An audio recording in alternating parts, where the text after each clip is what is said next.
স্বামী সারাদিন কাজ শেষে ফিরে দেখল তার 3 বাচ্চা আগের দিনের জামা কাপড় পরে বাসার সামনে ধুলোবালির মধ্যে খেলছে। বাড়ির সামনের কিচেনের ময়লার ব্যাগ ভর্তি ময়লা রাখা, পচা গন্ধ আর মাছির ভনভন সেখানে। অবাক হয়ে সে তাড়াতাড়ি বাসার খোলা দরজা দিয়ে ভেতরে প্রবেশ করল। ভেতরের অবস্থা আরও করুণ। বাসা তো নয়, যেন যুদ্ধক্ষেত্র। ভাঙা বালবার কাচের টুকরো মেঝেতে ছড়ানো ছিটানো, কার্পেটটা দেয়ালের সাথে দলা করে রাখা, বাচ্চাদের খেলনা সমস্ত ঘরে ছড়িয়ে আছে। টিভিতে হাই ভলিউমে কার্টুন চলছে। জানালার গ্রিলে, খাটের নিচে, সোফার উপর জামা কাপড় ছড়িয়ে আছে। কিচেনের অবস্থা আরও ভয়াবহ। সিঙ্ক ভর্তি রাতের সকালের আধোয়া বাসনকোসন। মেঝেতে নাস্তার অবশিষ্টাংশ পড়ে আছে, সেখানেও মাছি উঠছে।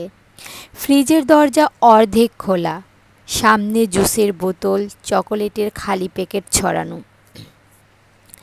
এসব দেখে লোকটা বলে উঠল, ইয়া আল্লাহ, এ কী অবস্থা! বাথরুম থেকে পানি পড়ার শব্দে ভাবল তার বউ বুঝি সেখানে কাজ করছে।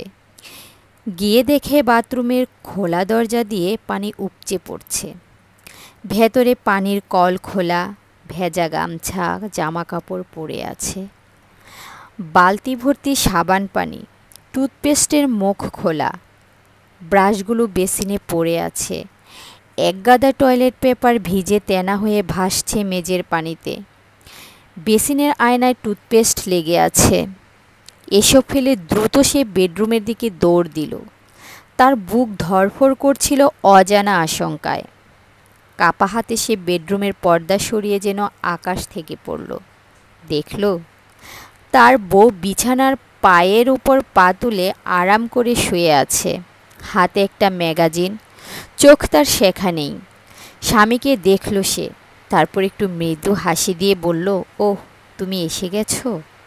স্বামী উত্তরে বলল, বাসারে কি দুর্দশা, কোনো মানুষ বাস করে এখানে? বউ আরেকবার মুচকি হাসি দিয়ে বলল, তুমি তো প্রায়ই আমাকে বলো বাসায় থেকে সারাদিন আমি কোন কাজটা করি। স্বামীর মনে পড়ল, হ্যাঁ তাই তো, গতকালও বউকে বলেছি এটা সেটা। স্বামীর অবাক মুখের সামনে বউ এবার বলল, তাই আমি রোজ যা যা করি তার আজ করিনি। আসলে আমাদের জীবনে স্বামী, স্ত্রী বা আপনজনের যে ভূমিকা, তা যেন আমরা ছোট করে না দেখি। কারণ সবার যার যার অবদানেই আমাদের জীবনটার রুটিন ঠিকঠাক চলে।